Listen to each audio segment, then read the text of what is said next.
ਕੀ feel ਹੋ ਰਿਹਾ? ਕੀ feel ਹੋ ਰਿਹਾ ਭਾਈ?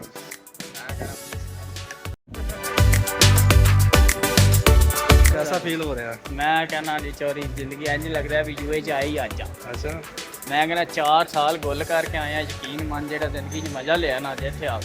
कितने आए हैं? ये जी फिश मंडी जी आप अच्छा यूए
पता करिए कुछ है भी कि नहीं मिट्टी ने पै के ना खानी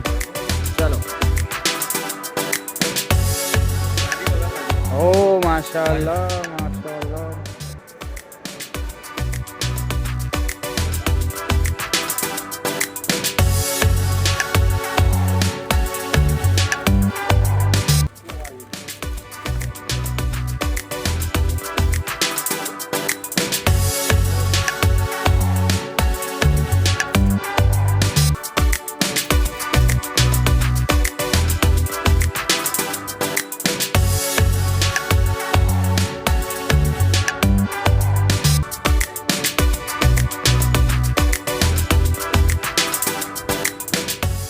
एक्चुअली मैं ना पहली बारी खाधी है अच्छा ਤੇ ਮੈਂ ਕਹਿੰਦਾ ਸਵਾਦ ਹੀ ਲਿਆਤਾ ਮਤਲਬ ਮੈਨੂੰ ਨਾ ਇਦਾਂ ਲੱਗਿਆ ਕਿ ਜਿੱਦਾਂ ਨਾ ਮਤਲਬ ਮਿਹਨਤ ਕੀਤੀ ਤਾਂ ਨਾ ਜਿੱਦਾਂ ਮੁੱਲ ਜਿਹਾ ਮੁੜ ਜਾਵੇ ਤੇ ਉਹ ਜੀ ਅੱਜ ਮੇਰੀ ਕੰਡੀਸ਼ਨ ਹੋ ਗਈ ਤੇ ਜਿਹੜੀ ਆਖਰ ਤੇ ਆਈ ਹੋਈ ਆ ਇਹਦੇ ਨਾਲ ਮਜ਼ੀਦ ਸਵਾਦ ਆ ਗਿਆ ਤੇ ਬਹੁਤ ਸ਼ੁਕਰੀਆ ਤੁਹਾਡਾ ਖੁਸ਼ ਰਹੋ ਤੇ ਇਹ ਹਮੇਸ਼ਾ ਇਹ ਹੁਣ ਸਾਡੇ ਤੇ ਵੀ ਇਨਸ਼ਾਅੱਲਾ ਫਰਜ਼ ਹੋ ਗਿਆ ਇਤਨਾ ਪਿਆਰ ਜਿਹੜਾ ਤੁਸੀਂ ਸਾਡੇ ਨਾਲ ਵੰਡਿਆ ਹੈ ਕਦੀ ਰੱਬ ਸਾਨੂੰ ਮੌਕਾ ਦੇਵੇ ਤੇ ਤੁਹਾਡੇ ਪਿਆਰ ਨੂੰ ਡਬਲ ਕਰਕੇ ਤੁਹਾਨੂੰ ਰਿਟਰਨ ਕਰੀਏ ਵਾਪਸ ਕਰੀਏ ਤੇ ਅੱਲਾਹ ਤੁਹਾਨੂੰ ਸਲਾਮਤ ਰੱਖੇ ਬਹੁਤ ਸ਼ੁਕਰੀਆ ਇਹ ਮੈਂ ਤਾਂ ਗੱਲੋਂ ਨਹੀਂ ਕਹਿ ਰਿਹਾ ਕਿ ਮੈਂ ਜ਼ਿਆਦਾ ਖਾਦਾ ਵੇਖੋ ਨਾ ਇੱਧਰ ਹੀ ਥੱਲੇ ਵੀ ਹੈ